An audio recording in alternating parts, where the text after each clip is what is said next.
Salut à tous. Nous continuons avec la deuxième partie de notre cours pratique sur le développement web. Comme je l'ai si bien dit, avant de commencer un cours, il faut donner d'abord des explications liées aux différentes expressions et thèmes que nous allons utiliser dans le cours proprement dit. Donc pour cette partie, nous devions parler de différents types de développeurs web. Et bien sûr, c'était le cours d'introduction au développement web. Et la deuxième partie, parce que nous venons de finir la première partie, donc la deuxième partie étant les différents types de développeurs web. Ici, il s'agira de parler de deux types.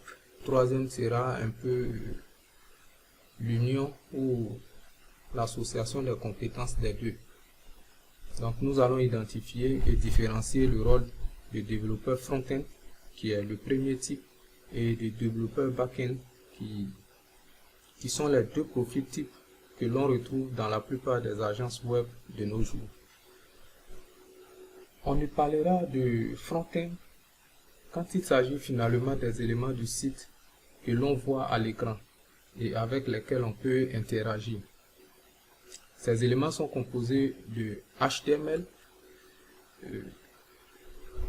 de CSS et de JavaScript, et le tout contrôlé par un navigateur web. Bien sûr, c'est le navigateur de l'utilisateur. Donc dans le schéma que vous voyez, on a la partie juste au-dessus ici qui est le développeur front-end. Donc les différents langages utilisés, c'est ce que vous voyez là. Donc c'est la partie visible du site par les internautes et par tout le monde. Donc les champs de compétences du front-end peuvent être séparés en deux. C'est-à-dire la première partie, comme vous la voyez, c'est le design. Ensuite, la deuxième partie, c'est le développement HTML, CSS, JavaScript. Donc le design est traditionnellement réalisé par un web designer qui produit des maquettes graphiques à l'aide de Photoshop ou Firefox et évidemment d'autres logiciels de traitement d'image. Vous avez vu que dans notre programme de formation, dans la première partie, nous avons fait le cours du web design, à savoir la maîtrise de Photoshop, des retouches photos, des détourages et autres. Les web designers ont franchi la barrière et savent coder en HTML et en CSS. Dans certains cas, ils sont aussi capables de produire du JavaScript. Bon, comme vous le saviez, il n'y a pas de limite à l'apprentissage, donc on peut migrer d'une partie ou d'une compétence vers l'autre. Donc le développeur front-end est donc une personne qui peut être issue du milieu du web design en ayant renforcé ses connaissances en développement. Il peut aussi être un développeur qui a choisi de se spécialiser dans les technologies et langages du front-end tels que le HTML, CSS, JavaScript et jQuery. Bon, jQuery c'est un nouveau élément que vous voyez, mais ce n'est rien d'autre qu'un framework JavaScript. Pour simplifier, c'est une bibliothèque JavaScript qui permet de coder plus vite et plus simplement. Donc il existe de nombreuses bibliothèques JavaScript plus ou moins complexes et adaptées à différents usages. Maintenant, pour que le site prenne vie et que le travail du développeur front-end soit complété, c'est au tour du développeur maintenant back-end. Ok? Et le développeur back-end, c'est un peu comme la partie émergée de l'iceberg. Iceberg, c'est ce que vous voyez ici. Cela est expliqué par ce schéma-là. On voit, il y a une partie qui flotte au-dessus de l'eau et il y a une partie qui est juste en bas. Donc la partie cachée au fait.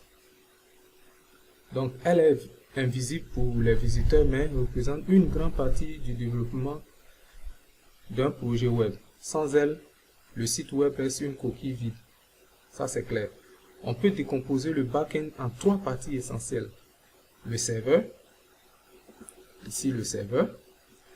Ensuite, une application, en l'occurrence le site web, une base de données où l'on stocke les données de l'application. Donc le serveur est comme un disque dur accessible 24 heures sur 24 sur lequel les pages du site web sont enregistrées. Et pour pouvoir conserver vos mots de passe, vos préférences, vos paniers d'achat que vous aviez saisis grâce aux éléments du front-end, il est nécessaire de les enregistrer dans une base de données bien sûr. Et c'est le serveur qui va jouer ce rôle-là. La base de données est comparable à un grand tableau avec des colonnes contenant par exemple le nom, le prénom, le mot de passe, tout ce que vous pouvez avoir comme information lors de votre inscription sur un site. Votre profil est enregistré bien sûr dans un tableau. Pour pouvoir conserver, traiter, modifier ces données, il fournit des informations à jour sur un site internet comme des actualités, des fichiers produits, des images, des vidéos. Donc le développeur back-end va utiliser des langages de programmation dynamiques, comme on le dit, pour permettre la réalisation de cela. Et ces langages sont lesquels, on ne va pas tous les citer, mais on va parler plus particulièrement du PHP, du Ruby, du Python, du SQL et ainsi de suite. Donc souvent, pour rendre les codes plus clairs, facilement modifiables et plus simples à maintenir en équipe, le développeur travaille avec des frameworks tels que le Cake, PHP, Symfony, CodeIgniter, Laravel, tout ce que vous saviez. Et enfin, le développeur back-end met également en place et configure les serveurs qui vont accueillir le site lui-même. Donc, on vient de donner certaines informations plutôt concernant les deux types de développeurs que nous avions. Donc, je vais résumer. Ici, vous voyez, on a ce schéma-là qui est utilisé à titre illustratif et qui va permettre ici de montrer un peu les deux types de développeurs. On a le front-end ici et voici un peu, c'est la partie visuelle, les images, tout et tout, les navigateurs. Et on a ici le back-end qui va développer dans des langages de programmation. Là, c'est le langage de programmation parce qu'ici même le HTML, c'est un langage de description de données et non un langage de programmation. Donc, qui programme en HTML n'est vraiment pas programmeur. Et on ne peut pas dire qu'il étudie un langage de programmation, c'est plutôt un langage de description de données. Et là, au milieu, on a le full stack qui va prendre en compte ici celui qui a les compétences pour le front-end et le back-end. Je vous dis merci. Ce chapitre va juste concerner la définition de ces deux types de développeurs. Dans la dernière partie, nous avons énoncé un élément ici, il s'agit des frameworks ou du moins des CMS. Dans la dernière partie, nous allons en parler et nous allons finir la partie théorique.